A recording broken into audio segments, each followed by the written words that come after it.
والآن نقدم لكم الراقصة المبدعة، الراقصة العالمية، نجمة التلفزيون ونجمة المسارح الاستعراضية والسلمة، الراقصة فيفي عبده.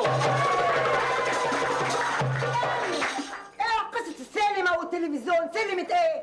استنى، مش على بعضه كده كله ورا بعضه، عايزين نتعشى. كده هتبوظ لنا البروجرام يا مدام. ام العروسة عايزة كده. يلا اتفضلوا يا جماعة، اتفضلوا العشاء. يا اهلا وسهلا، يا اهلا وسهلا. اتفضلي اتفضلي، ده بالسمن البلدي. اتفضلي عن اذنك يا فتحيه، ثانيه واحده.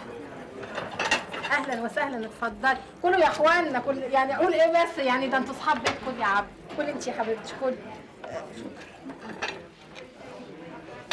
خدي يا اختي، خدي. ده عاملينه بايدينا، والنبي عاملينه بايدينا. شكرا يا حبيبتي. خدي يا نوفل. مفيش كراسي كده، الاكل ينزل في الرجلين. اروح اجيب لك كرسي يا حاج. لا خلاص، ما دام الكل واقف ادينا واقفين. يا اخوانا نوفل. بيت، انتوا اصحاب يا نوفل، خدي يا دينايا، خدي. خلاص هاخد يا خالتي، هات. خدي يا دينايا. خد يا خضير، امسك امك بعت لك اهو، يلا. ماما مكتوب ليه يا اخويا؟ لا مش مكتوبة حاجة. ده بيتك ومطرحك. ده احنا طابخينه بايدينا. بس انا عشان خاطر مش فاضيه يا ماما. شوف كده، عندك حد ما كانش؟ كله بياكل يا حاج. انا ما كانتش مكرونه. فين في ايدك محشي ورق العنب. اهو ما كانوش ايه يا جماعه؟ يا ماما هاتي حبه. يا نوفل. ايوه يا ماما. يا باي.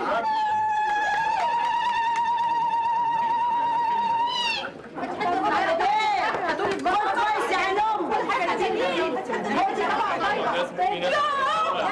صدق هضربها انا، ما بعملش فرح ولا عيد ميلاد. خلاص يا بابا، معلش بس ما تجيش تزني بقى. زن ولا مش في ربايه، في ناس على ربايه، في ربايه. عملت لك ايه ان شاء الله مرات بنت، بس بقى انت تجيبي نفسك الكلام.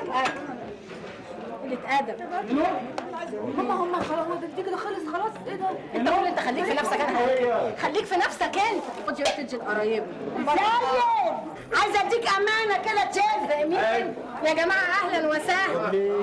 يا رب بقول لك ايه؟ بقول لك انا خليك شكال. اود وشي فين بتهدد مش الوقت؟ عارفه تفضي دعك. دخلوا المطبخ مالكش دعوه. لا لا لا. منورين.